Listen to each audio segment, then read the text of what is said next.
All right, I've got one. Here we go. Here we go. Hang on. Ba bum, ba bum, ba bum, ba bum, ba Ba bum, bum, ba bum, ba bum, ba bum, ba ba bum, bum. ba. Oh my goodness, I know what that is. Oh no.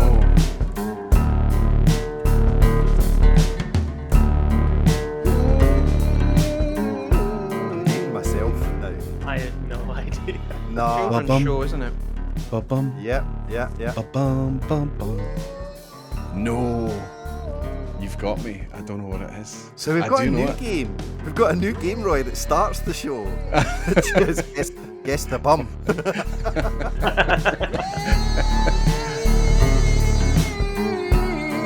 So on the last few weeks podcast, Rob was furiously googling these bottles. Now he's googling the flumps.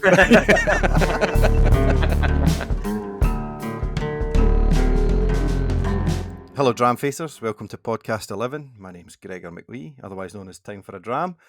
Today, I'm joined by Rob Roy Hello. and Jason. How are we all? Perfect. In good shape. Thank you. Grand, thank you. Yeah, same old. Good stuff. Thanks. Oh, I've missed that magnetism. It's currently 9:22 a.m. for me at time of recording on a Saturday, a wet Saturday in Oregon. So spoiler, I've got a cup of tea. So that's me kicking off our what are we drinking round table. So I'll kick it around. But I do want to add a question to you to settle a debate. When making a cup of tea. It needs to be Yorkshire tea. Yeah, you're right. That wasn't the question, but yes, okay. We have this debate all the time because we've nothing better to talk about, all these expats over in America. Milk first or milk last? Milk last, and you can't pour the milk into the tea while it's still too hot. Right, So Rob? it needs to be off the boil, milk last. Okay. Milk last, but the tea bag has to already be out. Yes. The sight of seeing a tea bag floating in milky tea is it offends me. Jason? I prefer it black, so I'm not bothered really. But tea bag, the milk at the end, that's the last thing to go in. And Yeah, as Rob said, tea bag out, definitely. Right, we'll quickly get off the topic of tea No. bags. Because this all suggests that the tea bag is in the mug. That's a pretty modern way to make tea, right? If you're putting tea bags or tea leaves or whatever into the teapot, I will make an exception of putting the milk into the mug first and then pouring the tea onto the ready-made tea, the ready-brewed tea, onto the milky cup, because it keeps the cup a wee bit cooler and means you can drink it quicker. Right. That makes sense, but I feel like I've learned to put the milk in last, so I know how much. I just do it by colour rather than amount. So I feel like putting the milk in first can go really bad. There's truth to that. Yeah. You can sometimes have too much milk and you can't take it out, right? Yeah, but I like the idea. It makes sense with the temperature. The only time you have the tea bag in is if you're at the football or you're on a train and it's one of those polystyrene cups or whatever they give you, and the tea bag on a bit of foil, and you've got nowhere to put it because the bin's half a mile away or it's full. That's the only time the tea bag should be in the drink. I'll make a wee confession. I actually like keeping the tea bag in right till the end as well. I love that it gets stronger and stronger and stronger. Oh, you trigger Rob's OCD. He'd be. I can see it. Yeah, I have to. Mine has to be brewed for at least 5 minutes before I even put the milk in. Yeah, I agree. It's like the same argument with putting ice in whiskey. I know, like, people do it. I do it. But it's the whole point. It's slowly getting more diluted as you drink it. But it's the same with the tea bag. It's just getting slowly and slowly stronger, and it to the point where it's really bitter. And so it's the exact opposite of ice. Well, it is opposite. Similar profile, similar kind of. All right. This is a rich stream. This is a rich stream of nonsense. Here's one. Do you sugar your tea or no? No. Yeah. No. Rob does 2 nays. I have black coffee, but I have 1 sugar in my tea. I'm a tea. Me too. So Sugar's we're divided. listeners, you decide the vote if it's sugar or no do you know sugar. I'm so uptight about that I will change teaspoon to stirring a sugared tea to stirring an unsugared tea. I don't want a single grain of sugar near my tea. So, listeners, welcome to an episode of What's Your OCD? OCD Anonymous. Let's round this one out with the last eternal question. What is the optimum dunking biscuit for your tea? There's no question. There's literally it's a hobnob. Oh, I'm surprised. The chocolate hobnob, and that is the pinnacle of biscuit. No, that's because you've already sugared your tea, so you can put chocolate in it. That's nuts. That's the only thing to dunk is a digestive. Surely. You dunk it. You just show it the tea and it crumbles in your hand. Yeah, I'll admit it's a quick dip, but it's a quick dip. Jason, do you vote hobnob or digestive, or have you got another? I don't dunk, so I'll let because it just breaks off and gets soggy at the bottom. Why would you want that? So no dunking. I mean, I like chocolate. Actually, I think I like chocolate biscuits with tea because I think normally a Kit Kat is the winner overall, but that's not really biscuit. Oh, you're dunking a Kit Kat in your tea? Oh yes. Oh wow! I am confused. This will be it now. It's the last time I'll be allowed on the podcast. Rich tea is probably the acceptable answer. I would also accept shortbread as an answer. A Kit Kat, sorry. Do you know, I'm realising now as well that we forgot to welcome people to the Tea-Face podcast. Well, I think we all agree we've got high level of taste, so it would make sense we've got an opinion on how to make a cup of tea. Anyway, Roy, what's in the glass? Tonight, starting tonight, but a wee bit later, I'm going to celebrate by opening something quite nice. But right now, I've got something that's quite nice and already open. It's the White Peaks Wireworks, their first release. It's 50.3%. It's using STR and bourbon. Obviously, just a 3-year-old whiskey. And it's got stamped up the side Derbyshire, or Derbyshire, you would pronounce it, I suppose, England. And it's a really quite cool bottle, mimicking the twisting of wire strands. I've really loved my time with this whiskey. There's only there's about a third of the bottle left, I suppose, but I've enjoyed it a lot. It's ridiculously densely flavoured for a 3-year-old spirit. And if they can keep this up, there's good things ahead for White Peak. I'm enjoying this one tonight again. Solid. STR, everybody knows, I'm sure, but shaved, toasted, and recharred, reconditioning old wood. Question: How close does that get back to what it would have originally been? Do you guys think, in terms of what it can impart? Like, if it was a percentage wise, what would you guess? Well, I don't think it does. I think it's a different thing. They are reconditioning it. That's the shaving part. The toasting part is what you would maybe do with a wine cask or European oak, which wouldn't be done to a bourbon cask before it's charred. So you've got that kind of double thing going on there. So you're toasting it, and I think it's all about accessing the vanillins and the various sweetening and flavoursome compounds in the oak, digging into them. But I can't think of a cask that's done to from the get-go. Jason, I don't know if you know a toasted and charred cask that's typically used other than STR. Not off the top of my head, no. I mean, it might happen, but I'm just not aware of it. I think that's one of the things that makes it unique, because when you char, you're charring into all pre-toasted wood, right? So it is slightly different. It seems to work. It's obviously one of these kind of innovations pioneered by Jim Swan, the late Jim Swan. And, Bimber use it, White Peak use it, it's more Kilchoman use it, a lot of new distilleries use it. Basically, you see it used a lot, I think, when people want to kind of bring whiskey on quite quickly. It's not the kind of cask that you would put whiskey in for a long time, I think. I think it's quite active. But I think it's a good way. I mean, consider the environmental side of things now. You're, rather than trashing wood or after this third fill or whatever it may be, fourth fill, this ability to, if there's integrity to the cask, to give it another life, and it seems to be doing okay. It seems to be working quite well. I've not really had any kind of negative reactions to it, if I'm honest. Do we know how new a practice it is? No, I don't, honestly. I know that Jim Swan, I don't know how long he was doing it for. I don't know if there was anybody before him doing it. So I think it was him from memory. It's definitely his legacy. His innovation, right? Yeah, I'm not a big fan of it personally. It's just a cheating way to bring a little bit more texture and bottle younger whiskey at higher prices. So yeah, I mean, Jason, I'm just adding that to the list of things Jason doesn't like. It'd be easier to have the list of things I do like. It'll save you time.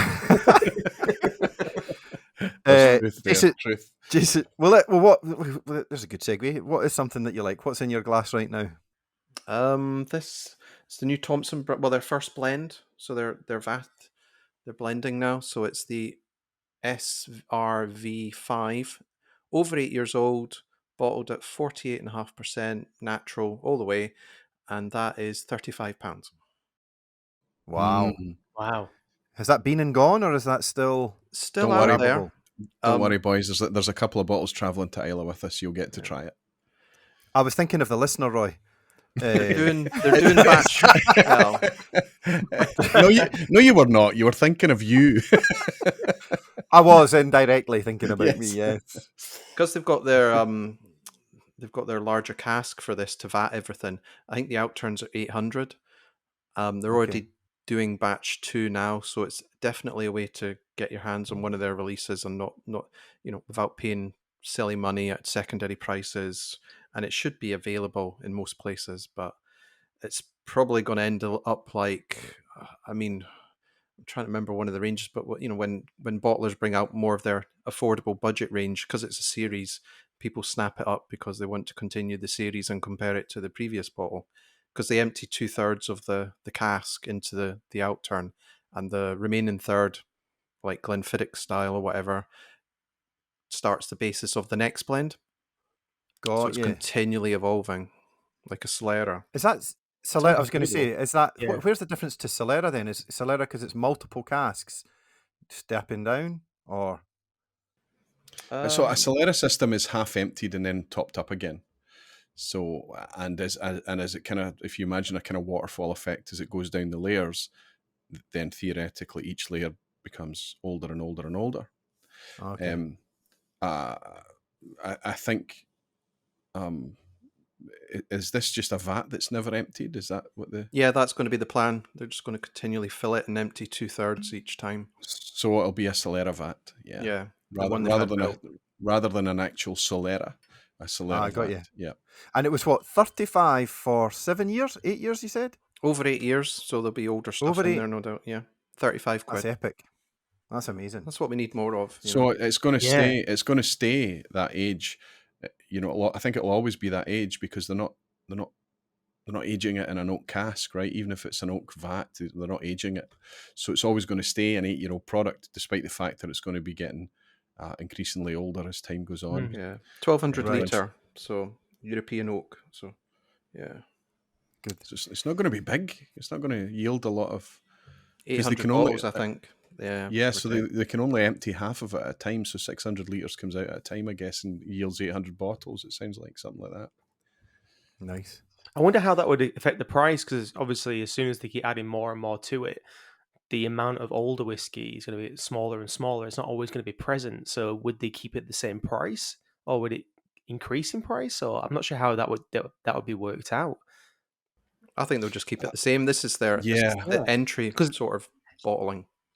It's not like the Sly people have figured out the Glendronach like bottles that were marked as 15, but they were like 18, 19. But it won't be that kind of scenario, or is it? No, like the Ardbeg. Oh, it's different. It's different from overaging. Yeah.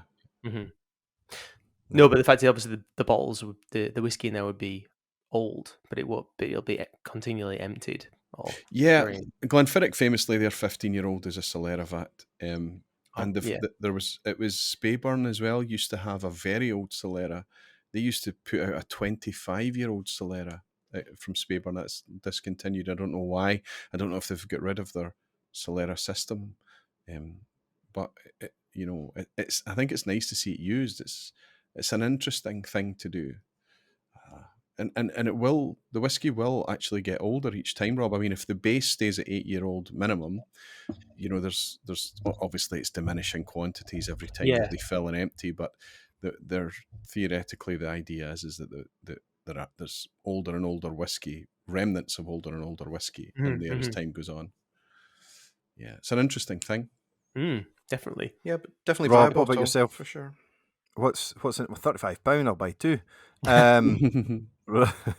Rob, especially if you vote for it, Jason? What's in the glass, Rob? Mine's one of my glasses is empty at the minute. I'm currently drinking a very nice punk IPA, but I was going to move on to one that was recommended to me by Jason. I think I might have said this before, but I was a bit tentative to get to jump into independent bottlings because it's very hard to get fine reviews. They're more few and far between, whereas obviously the core range stuff is all the more popular, like annual releases are more reviewed upon. That's why like places like Dramface are like a godsend for people like me. But there was a Cadenheads that was reviewed on the website, and so I messaged Jason and was like, is there anything else that you'd recommend whilst I'm purchasing? It was a Macromore 13. So is there anything else you'd recommend? And he looked at the website and suggested I get the Inchgour 10-year-old cask strength, and it's delicious. It's really, really nice. As I say, it's as somebody who's not really comfortable sometimes buying independent bottlings, so I like to get a bit of research up front before I spend the money. The two bottles that Jason's recommended obviously are crackers. Yeah, you make a good point about journey and where you're ready to be on reaching for an IB. I dabble. I've not. I think we were talking earlier off air about the IB scenario in the US. It's maybe not as populated as in the UK. There's not as many options, but it's an interesting one that people seem to go. I think people dabble around in core for a few years on their journey, and then they get a bit more curious and they go. And it's funny, I've got a couple of friends, Sevi particularly. He only ever talks about IBs. It's an IB world for him. It's funny because over time you kind of realize that even though you're buying these core ranges, not all of them are made the same. Not all of them are equal. I mean, a lot of new distilleries are doing annual releases and everything's a batch now. So you kind of jumping into these like one-off bottles, one-off cask releases. It's more comfortable. It's just getting to know if you like the spirit or like the distillery spirit to begin with. That's the challenge. Jason, out of curiosity, you're probably one of the furthest along on your journeys or tenures. Do you chase more IB flavour hits than core these days? I'd probably say 95% of my purchases are independent now. Yeah. The official stuff just doesn't hold much interest for me anymore. For context, off air, Jason was just reaching. He'd drop his hand down left or right in his studio, in his office, and just it was a never-ending selection of bottles coming up. Not one of them was a core, right, Jason? It was all IB. Yeah. I mean, I could give you. I mean, if you wanted a core, there's a Tomatin 10, but that's from the 70s. Right. He barely moved. That's great. What was that cartoon character with the end? Captain Fantastic, right? Was it? Was it? Is that right? I don't know. Or the elastic arms. No, it was the one, the wee kid with the hat that he would reach into and pull everything he wanted out. I can't mind them now. I can't mind that one. Yeah, me neither. Magic Torch. I don't know either. Cadenhead's Creations. Cadenhead's just pulling it. Yeah. 44-year-old. I was saying it. So yeah. 44-year-old. So what, Jason? When you're buying these IBs, what are you? Is there anything you're particularly looking for, or is it a case of like I like that distillery, I'm going to jump in for that bottle, or is it are you looking for the more unique? Are you looking for familiarity, or are you looking for something different? Probably what I'm asking. I think it's all about being connected in a way, because it's the jungle drums, word of mouth. I mean, I know the distilleries that hold interest, so Ben Rinnes, people like Kleinlich, I like Dao Yuan, those sorts of distilleries where you know the characters in the spirit to begin with. Mortlach. I thought it was mine then. Every single one of us had a crazy twitch there, right? It was like a baby's voice comes in and like, oh no. There is nothing quite like, for those that can't see, a little minion just came in, freshly out the bath, pajamaed. There is nothing quite like that. I think it's as close as you get to that newborn awesomeness. Yeah. Night, Daddy. He's a Kilkerran fan, so that's but yeah, it's the distillery mainly, and that's the sort of thing. To speak positive of the Scotch Malt Whisky Society for a change, when they're not fiddling and finishing with things, it's a good way to try a natural expression from a distillery you normally wouldn't see a core range from, or in any shape or form. So.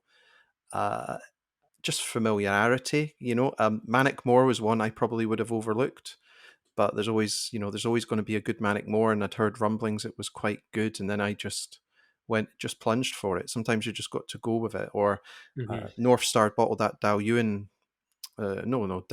last year. That was the first independent Dalwhinnie I've seen decades, I think. So you just go for that. But it's just about being connected and talking to people. That's the main thing. And you know what you like, so just go with it.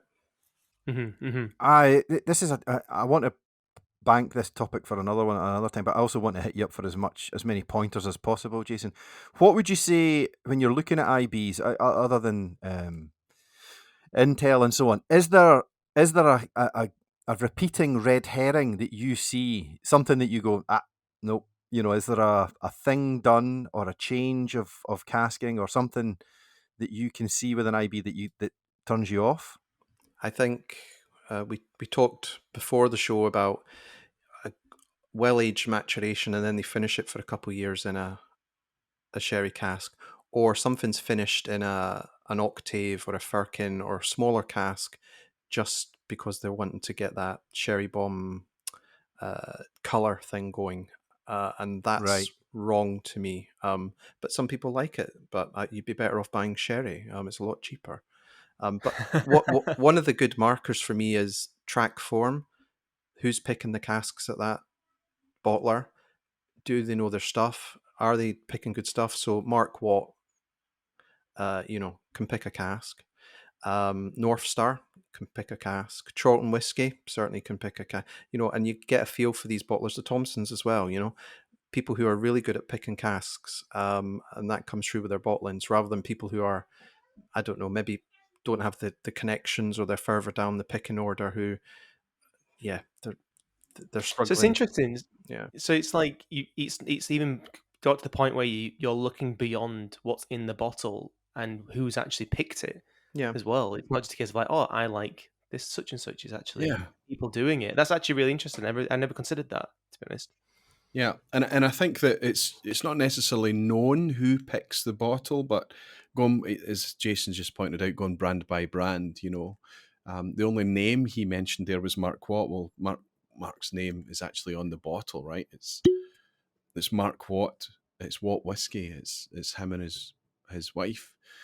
So he's picking the bottles there, but we don't know who's. Occasionally, I know who picks for Elixir, for example. I don't know who's picking for SMWS. I don't know who's picking for Cadenheads. We don't know. I don't know the guy that's picking for Charlton.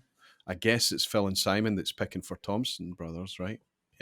Yeah. But you often don't know the person. But you go. The track record tends to follow the brand at least for a little while before there's a position change or something. So and the good thing is to go in the tasting with someone. So say Charlton do the occasional tasting, go in one of them online, and he'll talk to you about casks, what he's picking and why. And he's quite open and honest about it. It's quite refreshing, and you can actually see he takes pride in getting things right and putting not his name but his company's name on the label and shipping it out. So just getting connected. And some people really like Lady of the Glen. They do the went for a bit of finishing there. Some people really like that style. Other people prefer. I'm trying to think of some independent bottlers now. Goodness, what's the ones that's doing a series of pubs? North Star. The ones that are doing a series of pubs at the moment. An English company. I forget who they are. So you get a feel for what they're trying to do. And sometimes, unfortunately, it's trial and error. You know, you'll get some wrong. You'll pick a few duffers, and you'll hit a home run on some of them. So, I mean, Old Guernsey, terrible branding to me. If you've not seen it, and yet the bottle, it's got a bit of weight behind it. But when you actually start trying the whiskies they're bottling, you're actually thinking there's somebody there who's actually picking some really good casks, and yet people are just totally dismissing it because of that old geezer. It looks like I don't know, someone at a still game or something. Yeah. And I first saw it and I thought, what is this? Is this somebody's like really done a DIY attempt at an independent? But no, the whiskey is really good once you get beyond that. And I had a couple bottles and I've swapped a couple and I've recommended some, and people have been impressed by even I think they did a Teanic 18 months ago, which is really good. But their prices are actually quite good as well. So I'd recommend checking out them. Yep, that's Guernsey there. Looks like someone it looks like a bygone age, isn't it? That's hilarious. There must be a term for that sort of anti-marketing or anti-imaging, you know, like it's so bad it's good. Yeah. They've got a few brands. I can't remember the name. It's something. They bottled one at a really lower strength, didn't they? And it's like, I think the number's the brand or something, and it's 8, you're right. Something 8. Yeah, I think I'm getting 8. It's like I'm trying to remember. For the Chinese market.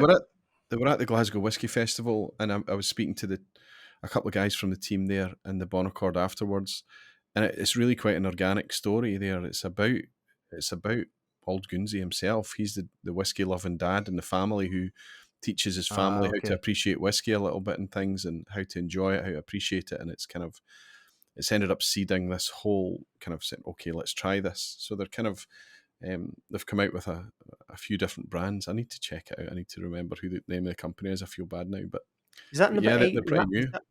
Is that Octave the 8? No. Because they have an 8 on their bottle, don't they? Or is it Infinity, I guess? I'm not sure. Ah, dear, I'm going to... Jason, you mentioned... It's funny, you mentioned Lady of the Glen.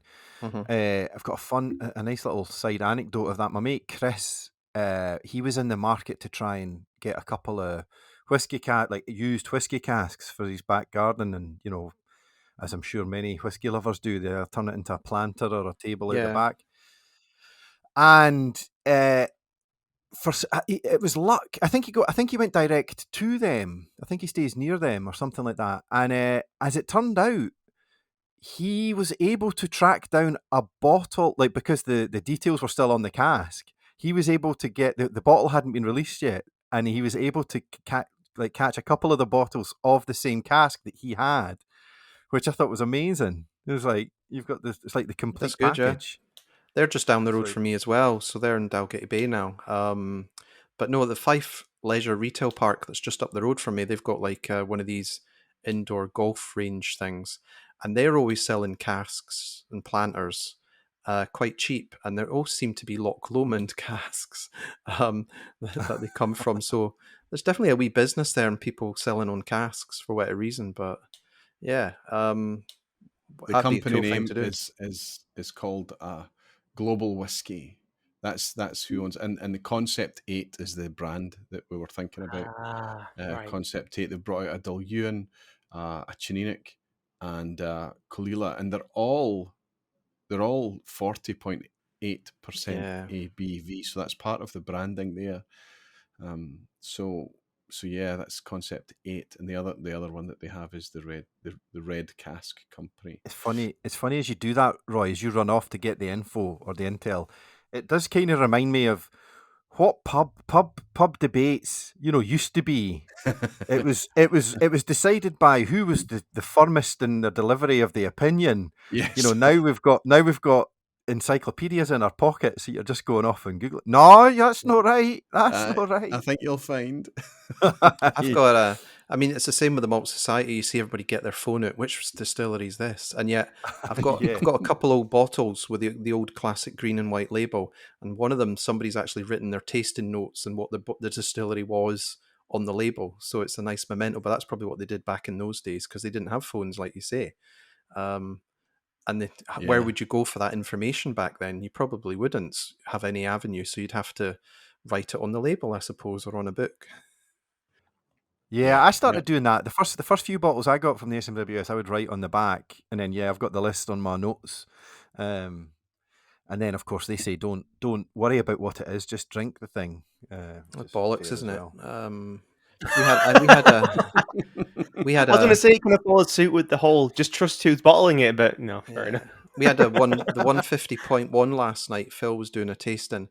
We managed to get him the bottle and ship it over, and that's a West Cork distillery, I think. And that, to open a 0.1 was nice, but it was really good. Finished in a rye cask, which met approval from everybody. Oh no, Gregor! You're right. You'd be surprised. If you don't like rye, I get it. You're not wanting to drink rye.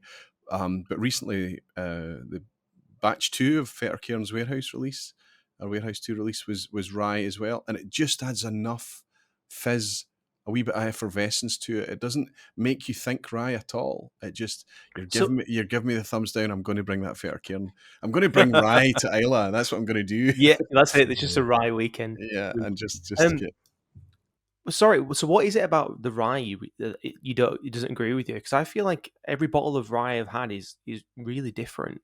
Originally, it was just all spice, but now it's really sweet and it's just. I've knocked on enough rye doors, and it trigger me so many ways. I just don't fight it, Rob. I have tried enough times that I'm like, nah, I'm good. I'm all right. I'm not going to say yeah. I no doubt you have. I just.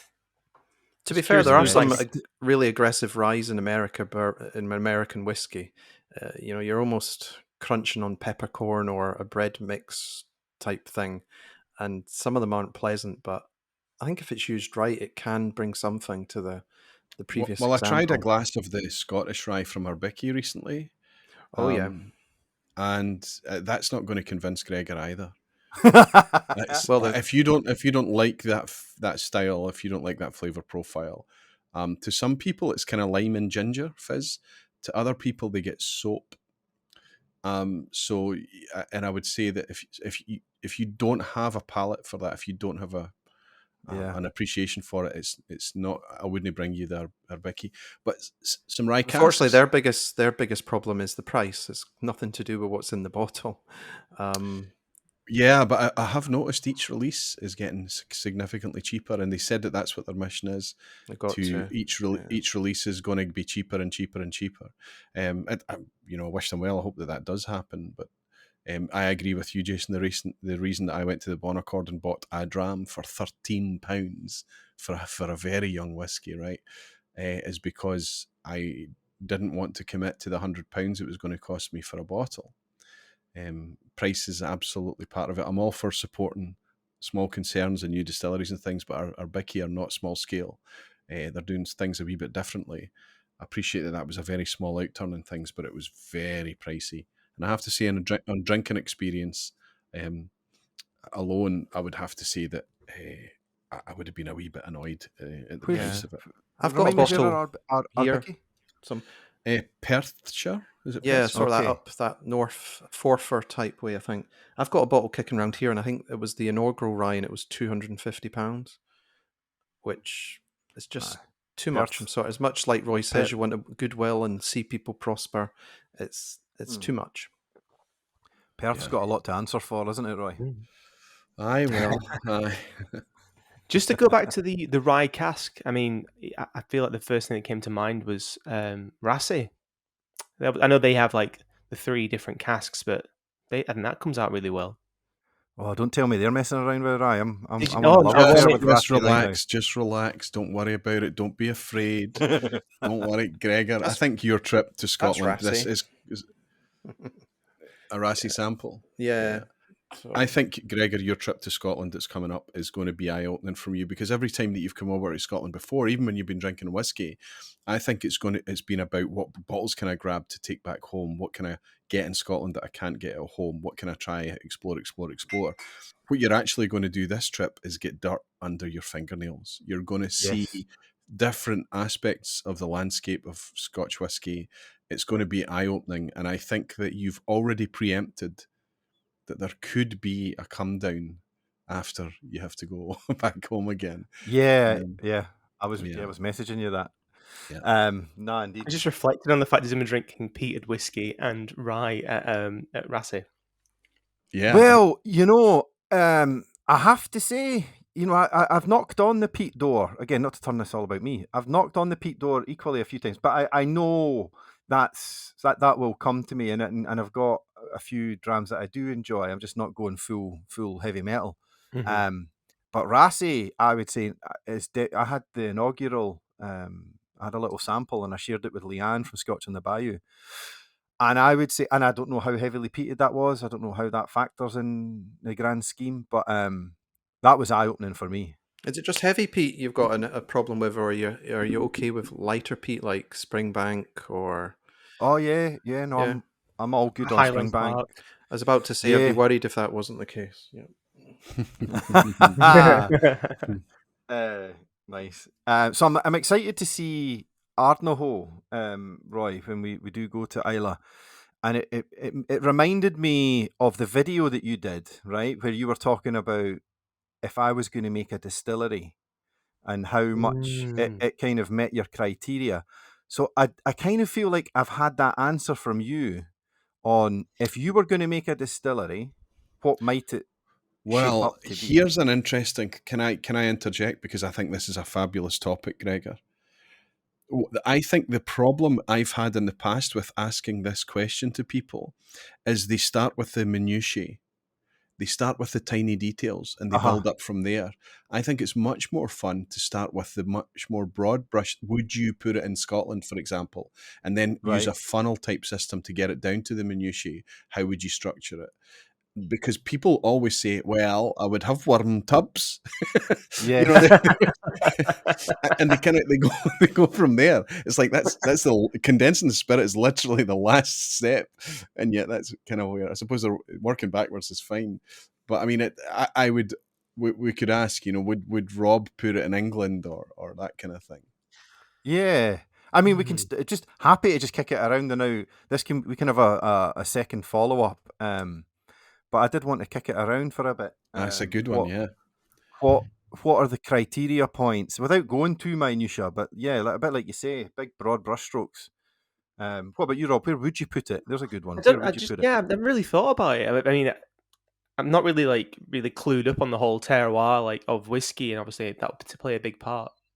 But obviously instinct. I love Scotch, so I would want to be as close to Scotch as I possibly can. But then you look at Japanese whiskey, and they in the north. I think is it the north, the Japan. It's on the same plane as Scotland. So it actually has a very similar climate. So it has its similar qualities, but it's not the same spirit and it's not the same profile. So yeah, maybe I'll add something along those lines. Maybe if it doesn't have to be in Scotland, but if that is kind of like the Goldilocks line of the globe is from where Scotland is, just around. Just have a look and see what else crops up. Well, I that think that bandwidth stops just at Hadrian's Wall. Rob. I mean, having said that, I've been really, really enjoying the English whiskey that I've been sipping tonight. However, I think by implication, Rob, what you're talking about there is what you're going to try to recreate is Scotch whiskey or a Scotch whiskey style, which is why Masataka Taketsuru built Yoichi up in Hokkaido in Japan in order to try and get as close to what he perceived to be the closest to a Scottish climate in Japan. But that's because you can make whiskey in any climate. What Taketsuru was trying to do and what you're talking about, I think, is to try and make something that resembles Scotch. That is a spirit that's laid down in a cask for a long time in a cool, humid climate. That's what brings that specific style of whiskey. And if you're trying to make that, then you're kind of stuck. If you're building your dream distillery and you're trying to make that type of product, you have to put it in an environment that kind of mimics or matches that, right? Whether it's Canada, Japan, or So yeah, it's because it's already been proven with Japan so successfully. I think it'd be interesting in how far you could push it. Yeah, to try and mimic Scotch, though. Yeah, absolutely. Yeah. So, I suppose in terms of building a dream distillery, then what you would be interested in trying to do is trying to get something close to Scotch. That's what your dream distillery is, something that's going to make a Scotch-like product, I think. Which is interesting because lots of distilleries the world over have kind of, in Southern Hemisphere, Japan, North America, Canada, right across Europe, there's people that set out to try and make a style the same as the kind of traditional Scotch style. Maybe you could argue the same as a traditional Irish style. Obviously, Irish tends to be associated with triple distillation. But a lot of them are doing it in continental Europe. They're distilling in the same way that you would distill eau de vie or schnapps or fruit-based spirits. So that gives it a different style. It gives it a different... The whiskey takes on a different character completely.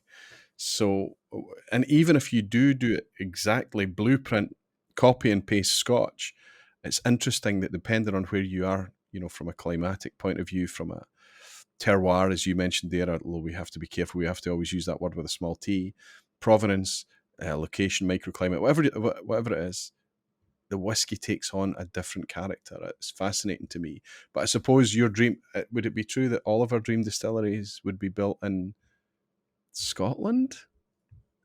It would be putting out single malt for me for sure. And I think I would want it to be in Scotland. I think I would want to retire there, so I'd tack on a wee bothy, a wee whitewashed end that I could live in. What about you, Jason? What's your criterias? If you were gonna, if you've just suddenly hit a pool of money and you can start something up, what does it start to look like, or what's your aim? Be in Inverness, I could tell you that now. So there's there is a new distillery coming in Inverness, but there's I think it's just a shame that there isn't one there at the moment.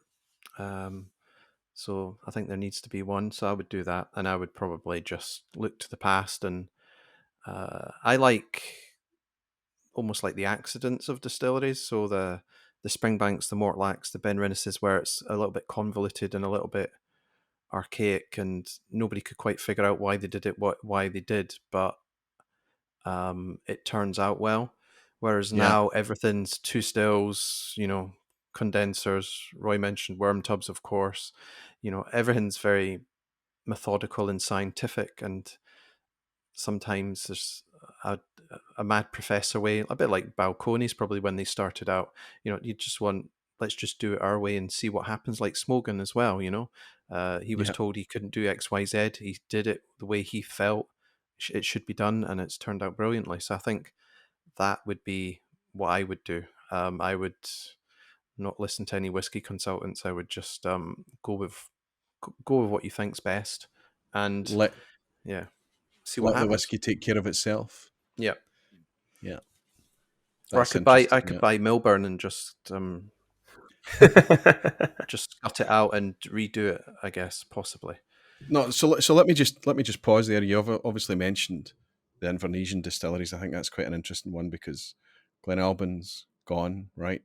Mm-hmm. Milburn, is it still standing? Yeah, it's a hotel restaurant, so it's partially still standing.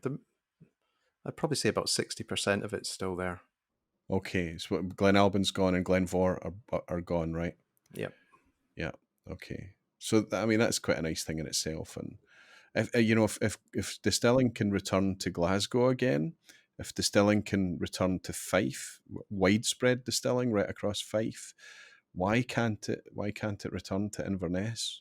I think it's one of Scotland's prettiest cities too. Yeah, I think that's really great about the one that's going in Campbelltown as well, which is it Dalry? Dalriata? Yeah, that one. Yeah, I couldn't remember how to say it.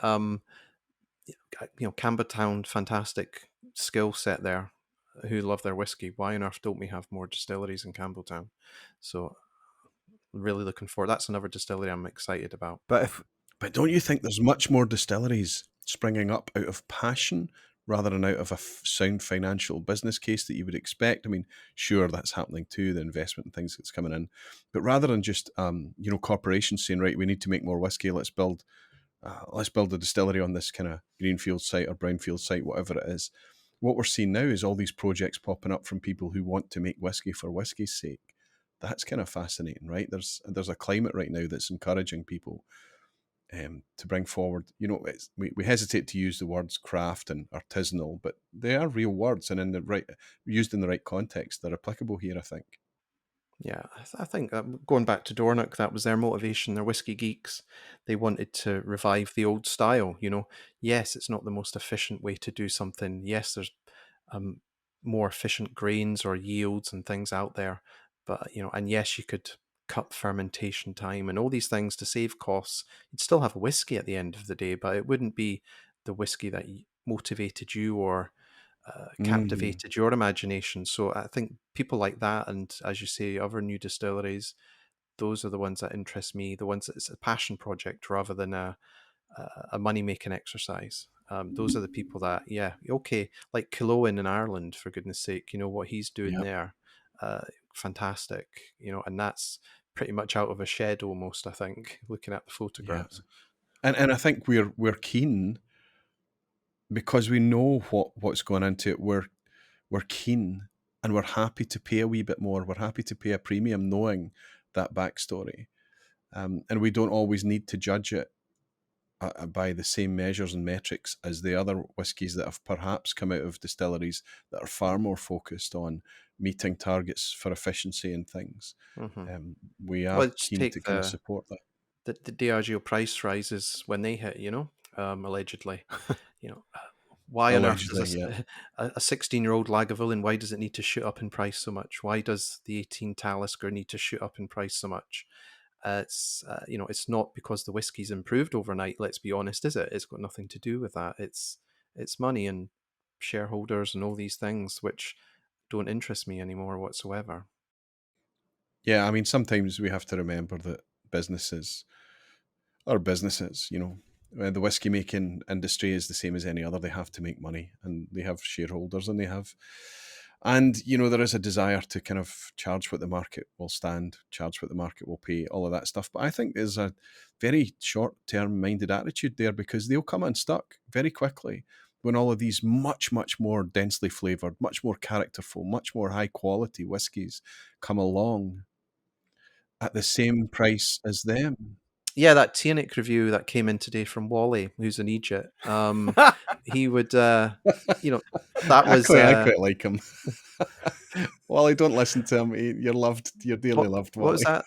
I mean, I remember it was a bottle that interests me, but it was a 17-year-old, and what was it? Upwards of £200. It was retail, that Chininik 2017 17-year-old, for 200 years of the distillery, right? They put out a 17-year-old whiskey. Okay, it was fully natural, cask strength. They obviously picked it to be representative and quite interesting. There's an untold story behind that it was one of the last batches made pre-mash filter. So they use a hammer mill and a mash filter now at Chininik since 2000. So that was, I think, an early 2000 or a 1999 distillate. So it was the kind of last of the old, if you like. But they put it out to market with a fairly large outturn. We don't know how large it is, but there's plenty of it around, at £275. £275 for a 17-year-old whiskey. Okay, it's cask strength. It's ridiculous. And you know why it's ridiculous? Because 5 years later, today, you can still hop into retail outlets and pick it up off the shelf. It's just been gathering dust. And if there's a flash sale on a special release, there's a good chance that that's going to be it. I picked mine up ridiculously cheap at auction. It's still available at auction secondary market, losing people money right now. It's just, I don't know where they got the pricing from in that one. But yeah, you're right. It's just like, well, you people know what the products are. People are becoming more and more informed all the time. People know when they need to pay more money for something special. And I think if you try and convince people that it's special by pricing it and not making it special to back up that price, I think you're going to come unstuck very quickly in the modern era. very quickly. Boom. There's a big, massive pregnant pause. Full stop there. What was that? No, it was good. So it's. What is the market for that release? You've priced yourself out of the people who are interested in it. Other people aren't going to buy it because of the name. It's just sitting there, as you say, cast adrift, going nowhere at all.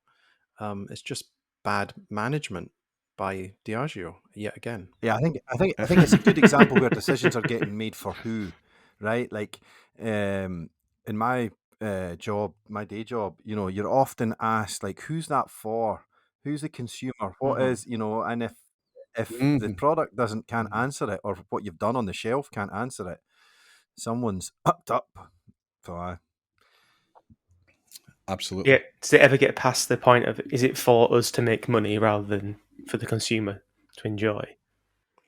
I think at the moment with the whole the investment market and the secondary market, I think that's a big driver right now on these pricings. I wonder, do you think there is? It was just store. Would you think there is backroom, closed door discussions about targeting something for investor market to build, a brand cachet? Or let me tell you, I mean, there's there's dangerous chats to have here, isn't there? Because from none of us four, as I'm aware, none of us work in the industry, so we're very much taking a position of an observer, an enthusiast from the outside looking in.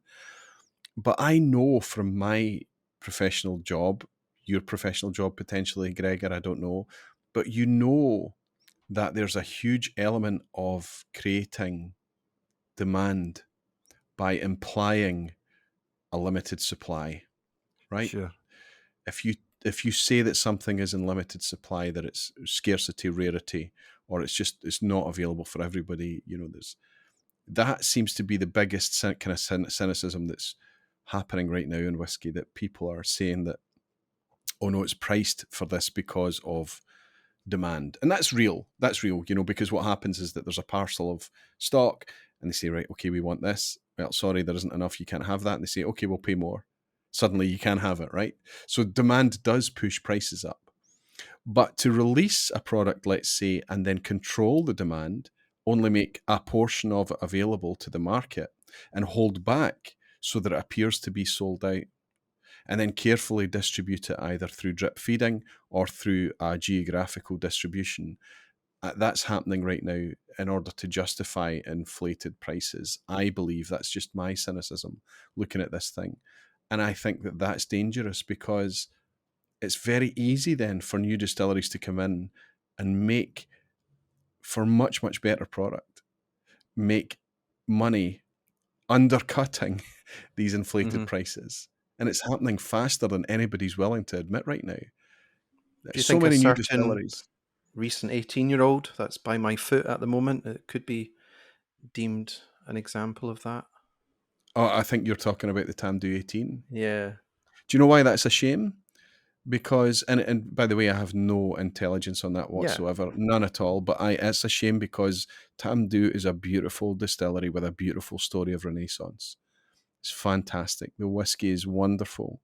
The way they go about making the product is brilliant. I love it. I was right behind Tamdhu from the get-go. And then suddenly they bring out an 18-year-old and it's like being betrayed, because you thought you had something and it was immediately taken away with you with one release. The 15-year-old was already a bit pricey, but we forgave it. We gave it a go because it was good whiskey. That 18-year-old is very good whiskey. You and I both tasted that, Jason. We both enjoyed it. But we both had to caveat our reviews with, who's going to pay 140 quid for this? I thought it apparently sold out. Yep. It apparently sold out in its first day on most outlets. You're kidding me on. We don't know what the outturn is. I've not searched for it since, but really, was it that limited, or was it one of these kind of controlled supply type things? It remains to be seen. But what is true is that if it did sell out in its first day, there is far too many people out there with far too much money to throw at whiskey. And they're very, very easily led, because that is a wonderful whiskey for 95 quid. I'll say it. It's 95 quid. If that was £95, I would buy it. And that's kind of pricey for an 18-year-old. But I would buy it. It's good whiskey. It's not 140 quid whiskey. And can I just say, I know people within that organisation that I'm very friendly with. My opinion is not a condition of friendship, I hope. Mm-hmm. I am here as a commentator and I stand with my audience, with my enthusiast audience. And I know I speak for them. They're looking at it and thinking the same thing. We are not lighting up the airwaves, raving about the Tamdhu 18-year-old. We're not talking about it. We are not talking about it because I don't know anybody that's bought it. I don't know anybody that's bought it. I don't know anybody that's opening it and drinking it. Maybe it'll be a different prospect in other markets where the pricing is a different base level. I don't know. Sorry to get negative, Gregor, buddy. I know you like your podcast to be positive. It's all good, but we have to take shortcuts through the mud every now and again. No, right? Absolutely. And I often hear you and others talk about, or in the same way, and we all have this relationship with a distillery or the people that are making it and ultimately the product, and then there's this disconnect, right? To then ultimately like the marketing or the price point. And it's a bit like, I'm just thinking, it's almost like Stranger Things, where there's Hawkins' normal world, right? That's where we all live and we love everything and we love the people that are making the whiskey. And then in this what do they call it? The down on the I forget what they call it. The upside down. And the upside down is where all the marketing decisions are made and they take it somewhere else. It's sad. I'm suddenly doubting that whether it is actually called the upside down. Yeah, I think it is. Yeah, all my Never kids seen it. Oh, Jason, you'd like it. You would like it. Well, I tell you why I love it, because my 10-year-old son is listening to Kate Bush right now. Yeah, because he's been introduced through Stranger Things, so I love it now. I just love that's happening. I'm on the. Is it Bad Boys and the Pistols? I think both of them are. Bad Boys is pretty hilarious. I've seen it. I've not come to that yet. That's quite interesting. Yeah. Is it not just called The Boys? Oh, The Boys. I think it meant The Boys. Sorry. The Boys. Yeah. The Boys is fantastic. That is a good series. That's dark as hell. I mean, it's twisted as hell as well. Yeah. Oh, here's one. But spin off that stream of consciousness and bringing it back to whiskey. I just finished watching the Water of Life documentary. I'm kind of getting... I'm hyping myself up for the impending trip, and I think I need to go and rewatch Angel's Share. What's your favourite, either whiskey documentary or whiskey film between you? Easy. Oh, Whiskey Galore, my God. Whiskey Galore. It's wonderful. It's wonderful. Did they remake that? To watch. Did they not? Yes, they did. They made it with a fantastic comedian in the UK called Eddie Izzard, and I think it was a bang average film. Unfortunately, they just, as always can be the case with these things. When the original, but the original 1949, Compton Mackenzie, based on the book, or based on the shipwreck of the Polly it was called, but it's Polly short for something. Oh God, I forget, such an old brain now. But it's like that. Watching that movie is like sitting on the sofa late at night when everybody else is in bed and just letting waves of imagined nostalgia washing over you. Because of course I wasn't, despite how I look, I wasn't alive in 1949. but there's this very, you can still recognize a lot of the kind of cultural behaviors and considerations and sensibilities. You just know that a lot of those kind of attitudes existed in things. It's just a fabulous film. The Whiskey Galore. It's easy. Jason, what about you? I think I'd probably be more of a documentary type, but I like Whiskey Galore, the original, yeah. But I can't think of one off the top of my head that really does it. I think a lot of these recent modern films have been quite disappointing for me. They just seem to interview the same people who say the same things, and I lose interest in them. So I think there's a definite gap in the market, though. Certainly doing my historical research, it'd be great to have old footage or I'm sure there are some old shows of the BBC or something going to Isla, and how, these sort of YouTube, they're on YouTube, these short 10-15 minute trips back in time. Yeah, I know the one you mean, the Whiskey Island, the one with Bessie Williamson in it. Yep, that one. Yep, that's that terrific. was it. You need to watch that, Greg. It's black and white. I think it's Pathé. I think it's British Pathé. But if you just do a search for the Whiskey Island, it's from 1965. If we can remember, we should put a link in under this podcast of that one. Yes. I would say, Jason, the two whoever's doing the editing, note to editor, put a link in. Note to future Roy. Jason, what from my memory, I think the two documentaries that stood out. There was one. It was a 3-parter. I think they did it on Amazon, or they broke it into 3 parts. I forget the little Scottish actor, or he was. I can't remember his. Brian Cox. Nah. Oh no, you're right. It wasn't that Brian Cox did the addiction one. I know who you mean, and he was the one that talked about when English whiskey went down to the English Whiskey Company, and he said they're even making it here. The cheeky bastards. I was just trying to Google. I thought that was a good one, but I think from memory, the two that stood out was Neat. The Story of Bourbon is a really, really good one, and there's quite powerful points in that. If you've not seen that, Rob, that's definitely worth a watch. That sounds really interesting. Yeah, I'm the same vein with Jason. I prefer, especially in this kind of like with whiskey, I prefer the fact over fiction. I mean, I enjoyed the Angel's Share film; it was really, really good, but I really enjoy like the history of it all. I mean, the one that really sprung to mind was the I think they classify it as a short film. It's just an ad but it was for Uncle Nearest. Yeah. Oh yeah. It was fantastic. I mean, the production for that, and obviously I can't remember the chap's name, the American actor. The actor. But the guy was called Nearest, wasn't he? He was, yeah. He obviously famously trained Jack Daniels, Jack Daniels. But the terrific actor, story. It is absolutely fantastic. The girls have been over to Scotland marketing Uncle Nearest bourbon. I bought a bottle of bourbon from them at I think it was the Falkirk Festival, and they are amazing to talk to as well. They're just so alive and so passionate and so right into this, telling this story that everybody's shocked by. Mm-hmm. I think that's a good shout. They had a stand at the Leeds Festival right next to the front door, and you couldn't get in to the rest of the festival because people just blocked stood around. Yeah, it was. You need to figure out. You need to get that link, and I'll pop that in as well. Thinking absolutely. About the video question again, didn't Netflix have an episode? It must have been part of a crime series, or You Wouldn't Believe, or something, and it was about the wild turkey. Yes, the bourbon. I've not watched. That was fun to watch. Somebody told me about that, and I've not. The wild turkey. There was a bit. There's there you go. I know. There's something on Netflix about the bourbon heist with. That's it. With so basically they're rolling out casks. If you wanted a cask from wild turkey and you knew the right person, they were rolling them at the back door for you. And it was the Pappy heist.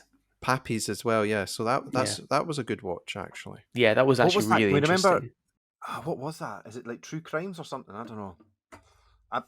That somebody put that on my radar, and I meant to go and follow up, and I never watched it, so I can't even remember the name of the show. Well, I remember when it came out, and I had everyone in my family going like, "Oh, you know whiskey? Have you seen this documentary? It's really interesting." And it was fantastic because he was maybe true crime type thing. Yeah, it was because it was like positioned in like a true crime show, but it was I think the guy worked there at the distillery, and he was just taking bottles of Eagle Rare home, and then it started bumping up to cases and then barrels and right.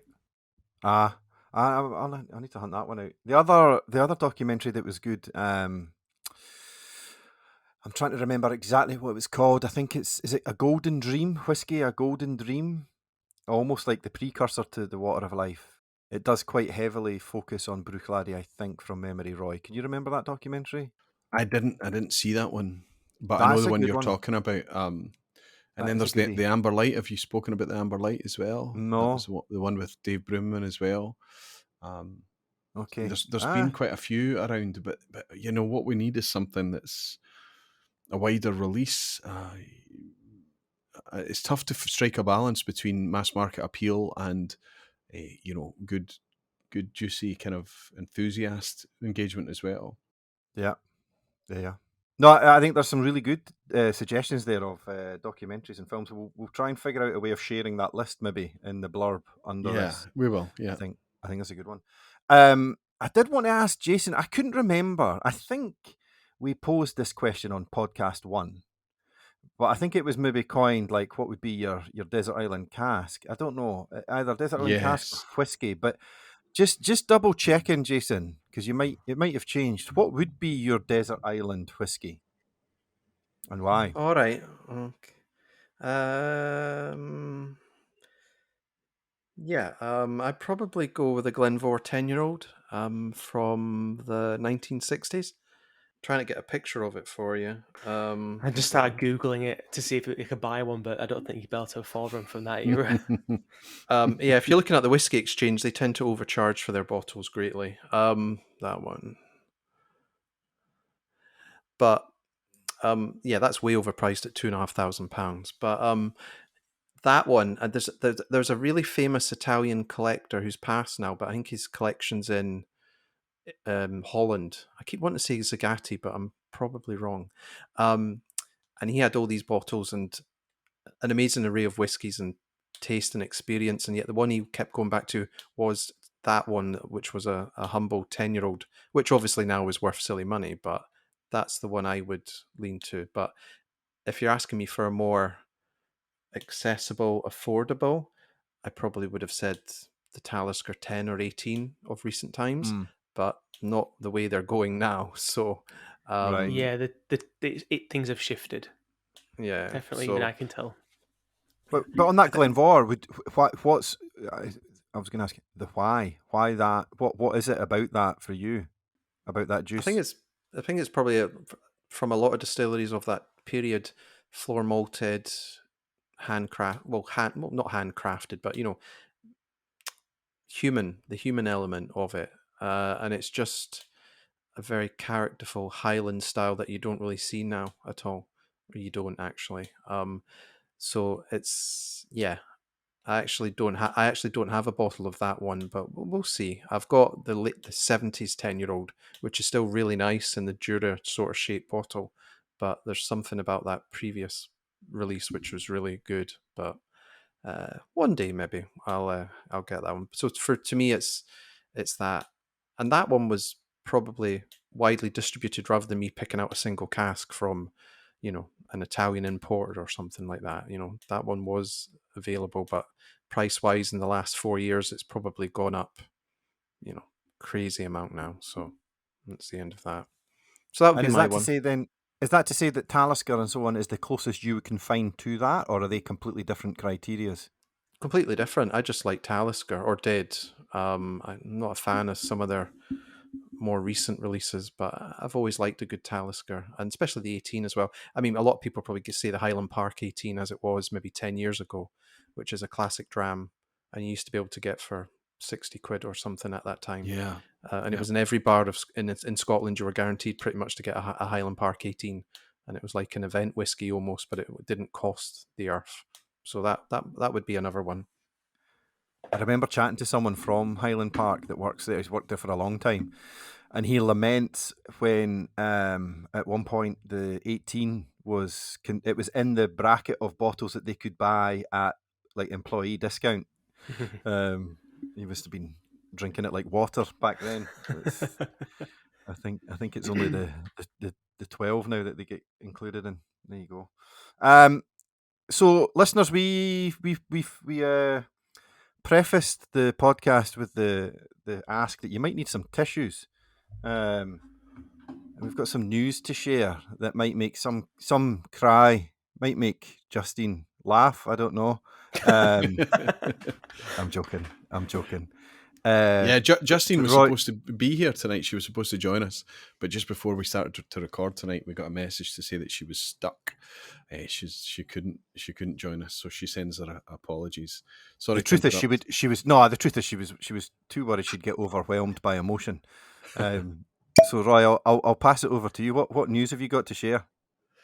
Well, I'm not going to actually release the news, but what I'm going to do is I'm going to suggest that it's not time for tissues and sadness. It's actually time for a wee bit of celebration, because this bad news has actually spawned a lot of good things. that's kind of what I'm going to focus on here, because I need to reflect a wee bit as well and what it means to me. So I'm just going to open this bottle that was gifted to me in kind for quite recently, but it's a tremendous gift. It's a 25-year-old Caperdonic. A 1994 Caperdonic, so maybe about 8 or so years before it was closed. But it spent all its 25 years in second fill ex-bourbon right up my street. So that is what the noise is. And it is the bottle. That's the bottle. That's the genuine bottle making that noise. That's not me. But that's what I'm going to pour, because, like I say, I don't want this news to be something to be kind of sad about. I just want to be grateful for what we created. So I'll hand it over to our illustrious editor, Jason, and I'll just tell us what's happened. What's happened? I don't know. I'm worried about Justine, to be honest with you, because what's she doing? Why is she not here? She's stuck in the vicinity that I live in, so I'm wondering what's happening there. But no. The reality is, I'm stepping back for family. The site has, we didn't really have any aspirations as to where we would be or what it would become or any time frame. And as I think Rob said in an earlier episode, the takeoff of it has been quite, spellbinding at times. It's flown. And for me, I know that I think we're probably where we are now after 6 months or whatever, where I might have seen ourselves after 18 months or something like that. So that we're doing so well, and that's a credit not to me but to everyone else. But I know that comes with more workload and pressure and responsibility, and I know at the moment my family need me, and I'm not going to pretend that the easiest decision would be to continue, but the right decision is actually to say, you know what, you guys are good enough to run the ship. I'll still be around. I'll still be there if somebody wants to, chat something over or get some input. No problem at all. I'll still be around for the podcast if Gregor would like that, and I might find the opportunity to write something, which I haven't done for a wee bit because I'm a bit snowed under after my trip to Inverness for a distillery. So all things aside, it is the right thing to do. As sad as it is, but it is the right thing. Can look back proud of what this is, and can sit back with everyone else and just watch it head off in a exciting direction, I think. So that was it, really. It's quite a big news. However, it might not be news on this podcast. It might be that the first time you've heard that it's on this podcast. It might be that we've been actually organised and we've released something to tell people that it's happening through an email blast or an article or something. But it took me a wee while to process it. I think the best thing to do is maybe to come back to me for comment after. What's happened, Jason, is that we put word out to the team first. We told the team that was happening, obviously. And some of the team chose to take to Dramophone. Yes. Instead of having a community Dramophone, what we actually do is we have a Dramophone. I see you smiling. We've got him smiling, boys. What a terrific thing. We've got a Dramophone tonight on This Is Your Life. Do you remember your primary one teacher? Oh dear. What I'll do, Roy, I'm happy. I've got them. I think I've got them to hand. So we've got a few messages, Jason. Yeah. So here we go. Try this. Hang on. Hello, Dramfacers. How's everyone doing? It's Ryan here. Just wanted to record a quick message for Jason and bid him a farewell. So, Jason, we'll miss you dearly on Dramface and the amount of reviews you've pumped out since its inception. It's been an honour and a load of fun to work with you. I wish you all the very best for the future and look forward to what projects you release for us all. Hope to share a jam with you one day. Sláinte. Terrific, Ryan. Terrific. I thought that was Phil there for a minute. Yeah. Yeah. Well, I mean, nice message. I'm currently in a discussion with Phil right now where he's trying to access the Dramophone, but he realizes that he needs to be a member in order to do so. So I've had to send him the writers of Dramface get free membership, of course. I've sent him how to do that, whether or not he's able to achieve it while we're live. Fantastic. Well done, Ryan. Here we go. Number 2, if that's not choking you up already, Jason. We've got 4. Spoiler, Jason. Hi, Jason. It's Adam from Canada. I just wanted to say thanks for taking me on board the team and that it's been great working with you on Dramface. Your unique and independent voice is very important for the whiskey community, especially for those looking to cut through the noise. We'll keep on trying to meet the high standard you have set. All the best. Oh, so that's what Adam sounds like. Terrific. Yeah. You talk to these people on WhatsApp, you see them write, you get a feel for them, but you don't, and you probably know what they look like, but you never hear them. So that's another nice message. Thank you. So I liked his little quote there about cutting through the noise as well. I think that's a lot important, of noise and I now. think that's what independent voices need to do. I think that's their job. Cutting through the noise. Here's number 3, Jason. Okay, this seems to work. Yeah, what to say? I really don't know. Maybe this is not a farewell, but a goodbye, and I look forward to reading your next rant here on Dramface. Thanks very much for all the work you've put into this, for all the great efforts, for your kind advice, for your availability, for everything. Great job, and good luck with whatever you're up to next. Thank you so much. Thank you. Hey, that's nice as well. So that we've got a continental accent there as well. Obviously, that's terrific. That's obviously Benny. That's superb. That's tremendous. And obviously, you're hearing them as who they actually are. You don't necessarily know who they are writing as an alias. We'll round out with the last one, Jason. Hi, Jason. Gordon here. Just a quick message to say thanks for all that you've done for Dramface, getting up and running and setting the standards that we can all use moving forward.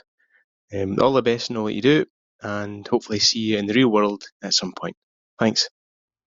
Nice. Cool. Terrific. That's our Gordon. So we know who Gordon is and we know who he writes under, but we'll not let that cat out of that bag tonight.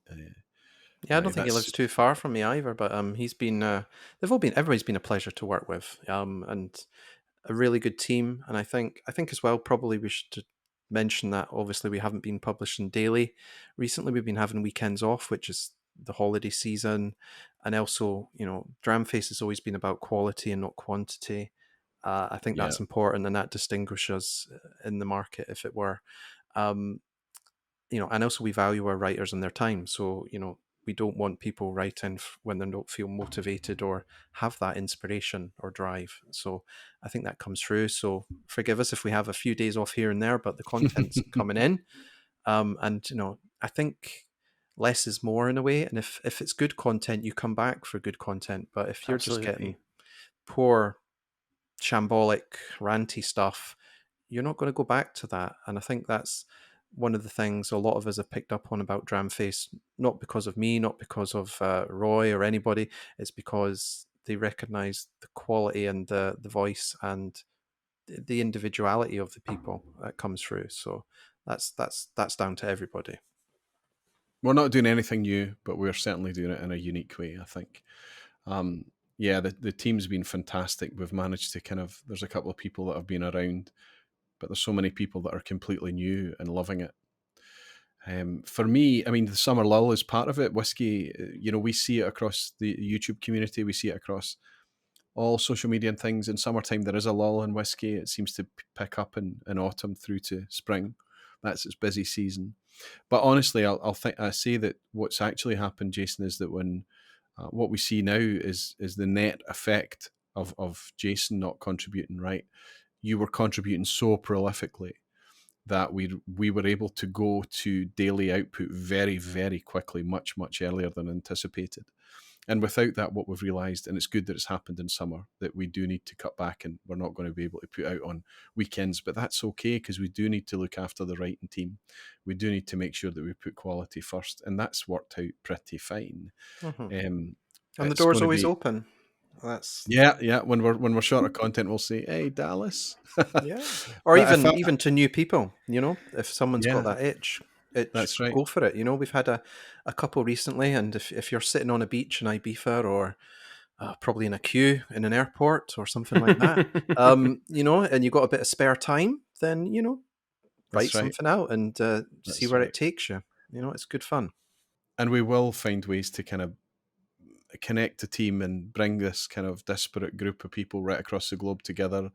And we can do these things virtually now. It's going to be fun to do in the future. I need to make a few comments. I need to say a few words as well, Jason.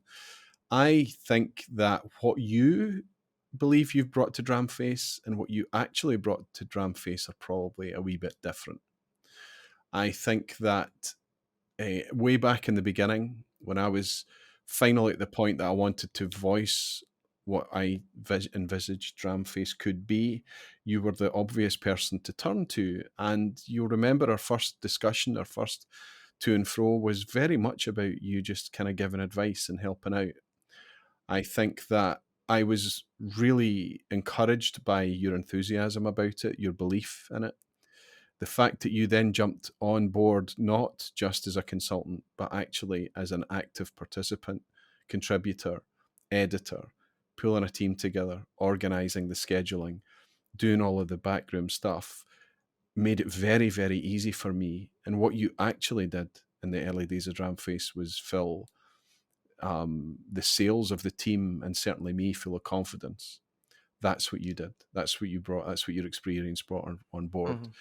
When you finally decided that it was time for you to step back, my first response to you was, I knew that it was a finite resource we were tapping into, but you got it to a point that I wasn't scared about doing it. I was happy to be doing it and taking it forward and seeing how it is. The fact that we can leave the door open for you, that you can drop in and involve yourself at whatever level you want to do, joining in podcasts and writing, whatever it is just a testament to the fact that we all believe that we're doing a good thing. Time is a precious resource for everyone. Mm-hmm. And you've given this much more time than we could have reasonably asked of you.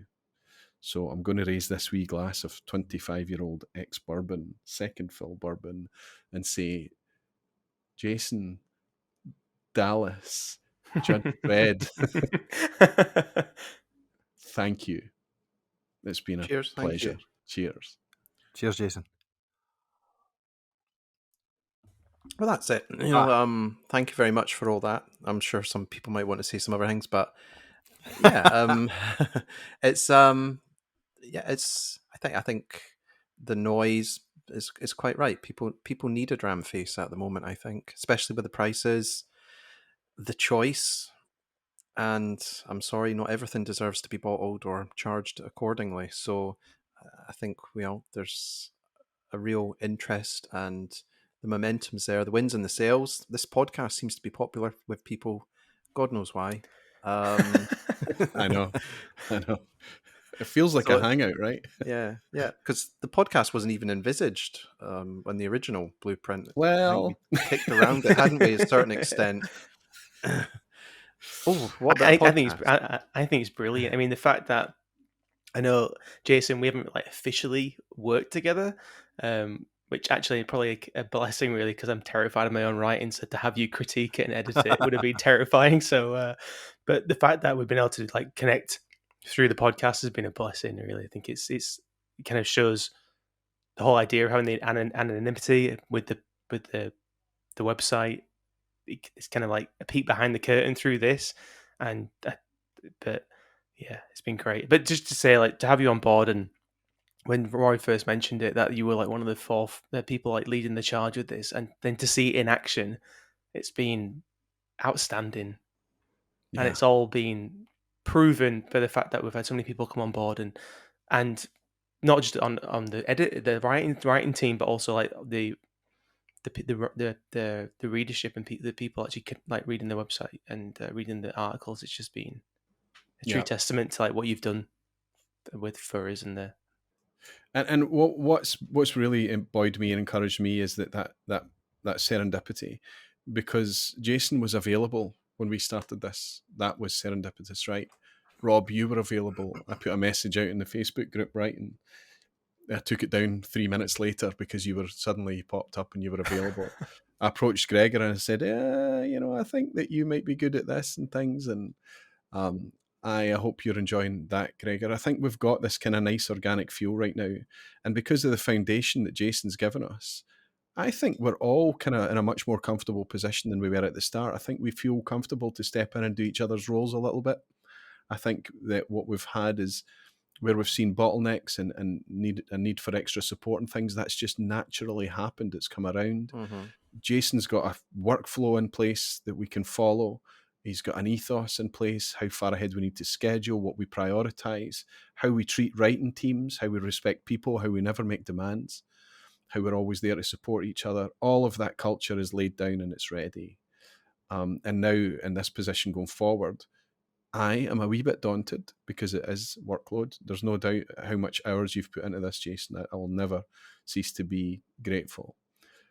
But I feel good about it. I feel it's in a positive place. Yeah. And I think it's in rude health, and it's got a lot to do with Dallas 4. Yeah, I mean, thank you. Yeah. Thanks again. I mean, we can talk tips and stuff. I mean, to bore the readers, as soon as somebody submits something, create that shell on the website. So when it gets through editing, you can just drop it in the text. It's good to go. I think the quotes and reviews as well. That was one thing I was... Do you do something humorous? Do you do something from a previous review? Or I go into the online internet free library, type in the Distillery, you get all the books, and you just have a look in there, maybe Michael Jackson. It's nice having these names in the review that, some people obviously recognize and respect, and other people probably don't know who they are at all. And it's free publicity for them in a way. So that just, I think that, and in a nice way, that those sorts of names sort of fit in what we're doing, because that's at the high level we're pitching at, I think. And certainly I haven't heard any of them contact me or anybody else going, why are you using my name or my quote? Because I'm sure they're quite happy to. So these things are great. So it's all really nice. Link back, yeah. So these, I mean, you could do a link to the book and stuff. It's all there. So I think we can still tinker, and I'll still be around for people. But even at the moment, I think we've scheduled a couple of reviews today, and I've got one to do tomorrow. So the content's coming. It's dripping. It's some really good stuff we've got coming, which you'll probably have read by the time this comes out anyway. But you'll know it, and that's why you're listening as well. Gregor, I have to say, I've managed to get him to stay until Isla's out the way. he's staying on board until I come back from Isla, so I can relax. I like it. I like it. I like it. There's not that void. No, Jason, I've loved getting to know you over this. You will always have a seat at this round table, for sure. We can't all be upbeat. We definitely need to balance it out with your sobering, melancholic delivery. I'm joking. I love it, and I love jibing you. I'm conscious you often talk about your word count, and we've got triple out of you on this podcast. So I don't want to stretch you out either. But no, it's been great. You will always have a seat here.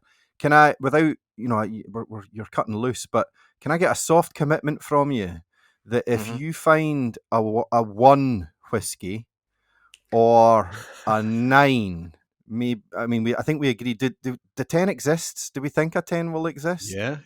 Very rare, but yeah, they will. Yeah. All right.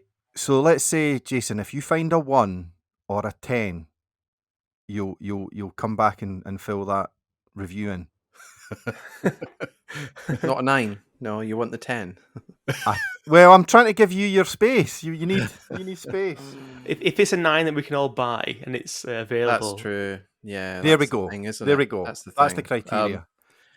And even that rules out Springbank, doesn't it? But we won't go there. I know this podcast can't talk Springbank again. We over-indexed in the first few. So, Jason, do you want to play I Am a Distillery, or do you want to deliver an I Am a Distillery? I did get one when I was at the Dalgety Bay Gala today, standing in the queue for ice cream. I jotted down 10 facts for a distillery. Hey. Awesome. Just off the top of your head, you didn't read the Bible. No. Does that? So yeah, Wow. I think this will A work. testament So, to Jason's ability. It's just sadness. That's what happens. That's what happens with 30 years of whiskey experience. Yeah, it's a long time, isn't it? But no, there's still plenty more years in it. Yeah. So we want to do this, do we? Sure. Aye. Okay. Do you want to get your shout in first, Gregor? That seems to be the usual. Glenvor. No, I'm not. I'm not. I'm not. Okay, so I am a distillery. I was founded by a farmer. I was the biggest distillery on Speyside at one time. Ooh. I had a large fire and was closed for 3 years. And then moving on from that, I experienced another fire in 1959. Okay. I'm just gonna. I'm usually holding onto my water, but I'm just gonna go with Imperial. Okay. My name means Green Valley. Oh no! Yes. Oh no! I mean, I'm no wiser, but I mean, the fact that clearly Imperial doesn't mean that. And I know what it is now, but it's no Imperial. Oh no! And I can't see it. Text me, Roy. Text me quickly. Right, I will. I was the first distillery to have a pagoda. Oh. A very specific style of pagoda. Yeah, by Charles Cree Doig. Yeah. I made my official single malt debut in 1991. And that might be a Flora entry to give you.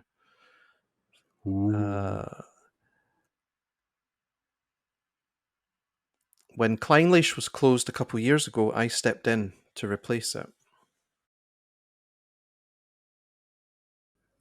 And this question meant to get easier as it goes on. Aye. Yeah. There are people celebrating. There are people doing the dance. I don't get to do the dance. I think Justine is right now. I know. Last one. Most people will see me as a 16-year-old. So you're thinking of a 16-year-old in maybe the fauna range. Is it Dal Ewan? That's not what I think of. That's 16. Yes, Dal Ewan. You kidding? No, you're not supposed to. We need to edit that out. Because people are playing along. So, oh no! So, ole, ole, ole, ole. Oh no! Well done. How many clues did you have left? That was the last one, wasn't it? That was it. Oh, okay. Yes! That was the last one. I can't believe it. I've redeemed myself from calling Fetterken a sherry whiskey. Oh, that's amazing. Yeah, Dal Ewan, or there's a Lochin Ewan or Lochin Nuanya or something, and it's the Green Loch. So Dal Ewan is Green Valley. Yeah. Dal Ewan, otherwise known as Dirty Dal Ewan. Yeah, could have used that. Yeah. Yeah, gutted. Just hold your water. That was perfection as to how that played out for Roy. Sorry, I was clueless throughout all. True to form, Jason, your clues were not helping Rob or I throughout. No, I've got there though. Rob, got there. Well done, Rob. Well done. Thank you. Oh, I can't Jason, believe it. Thank you for that. That was amazing. Yeah. Nice to go out on an I Am a Distillery. Mm-hmm. So indeed, honestly, dude, thanks for everything you've done. It's created this podcast as well, which I and everyone else is thoroughly enjoying. And I think it's testament, to be fair, to all the hard work that you did, that you guys have got so far so fast. That you were seeing, you've got to where you thought you would get in a third of the time. I think it's tremendous. So thanks again. And a huge thanks out to everybody that's been supporting us. I know that a lot of you are going to be a wee bit sad that Jason's moving on, but there'll always be a wee pair of shoes with Dallas 4 written on the inside for him to step into anytime he wants to come along and do that. He's done a good thing. We'll have to get one of those. Let the boy do his research, focus on his family, and do the things that he wants to do. And he's left us. He's left us in a strong position to carry on our own. Definitely. Can we, for the next 2 weeks or so? Yeah. Go on. No, I'm currently researching a pipe at Glenalbin from 1859. Oh. It's a very cool story. It was sort of one of people about an Inverness historian mentioned it to me. The founder of Dalhousie, James Sutherland, who was the provost, so the mayor, owned Glenalbin, and it was getting rebuilt in the 1850s. And he also owned the Muirtown Hotel next door that was getting built around about that time. And the legend is, which not many people know, is he had a pipe going from Glenalbin into his hotel or his in-house, just supplying him with as my colleague put, the provost's share rather than the angel's share. And I think it's a legitimate tale from what I've pieced together so far. So that's a great one. So fun. But that's incredible. Yeah. Where does this pipe go? Where does this pipe go, son? Oh, you don't want to be looking at that now. I only got found after he died. So, but yeah, in 1859 they found it. So I think he only had it maybe going for a few years, but know that he guzzled a lot of the produce out of that distillery. Wow, that's tremendous. So good. So good. And great to see the Dramophone getting put to good use. That's still there. Apologies if you've submitted a Dramophone and we didn't use it tonight. We used it instead to give Jason his thanks from the writing team. That's what they used it for. But the Dramophone is there. Any question, any comment that you want to make, if you're a member right now, we may be opening it up to public soon. I don't know. We're getting a wee bit of pressure for it to be a public thing. But if you... Yeah, go ahead. It'd be interesting to do it over the summer break. Actually, just leave it on, leave it, and have the answer phone and just keep ticking over. Yeah. I was going to say before, as a little testimony to Dallas and Jason, have a little one of those blue heritage plaques mixed in with the Dramface logo with Jason's name. Well, he'll always have that face. Will always appear in the logo, right? Of course. Yeah. That'll be his equivalent of the heritage plaque, his legacy. That wee face as it skips forward. Yeah. Oh, we just start selling blue Judge Dredd helmets in the Dramface store. Go for it. Yeah. I mean, if there's like I say, I'm on a promise now for a 1 or a 10, maybe, but I'm still or a 9 that you can get. 9 you can get. We did agree on that. I think. Yeah. I mean, there's still. I'll still get whiskies that I think, this one moves me to write something. So I'm sure when the time is there, it will happen. So, but no, it's looking forward to the future, but also, like you say, dipping the toe back in occasionally. And like everybody else, just seeing what happens next here. Yeah, absolutely. Well, this one that I've opened is called Warms the Cockles of Your Heart, this Capardonic. And it's a beauty. It's absolutely delicious. Boys, I might bring it to Isla. Oh, aye. Superb. Well, Jason, thank you for all your time over the last however many months and late nights. Boys, thanks for joining the podcast, and indeed more so, thank you all for listening. We'll catch you in the comments, and we'll catch you on the next one. Cheers all. Thanks to you, Gregor. Cheers. Thanks, Greg. Let's do a wee. Let's get the glasses ringing here. Come on.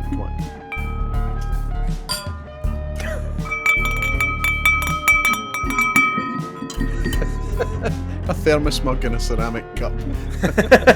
That'll do. Oh, the time zone sucks ass. It does. All right, Jason, Grumpy Phil here. Just want to say that it's been an absolute pleasure collaborating with and learning from you over the past 6-7 years. keep up all the good work with the Glen Mhor project, and hopefully, buddy, we'll be able to actually share a dram in person sometime soon. Sláinte, buddy.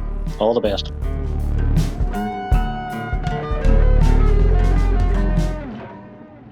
I am the law.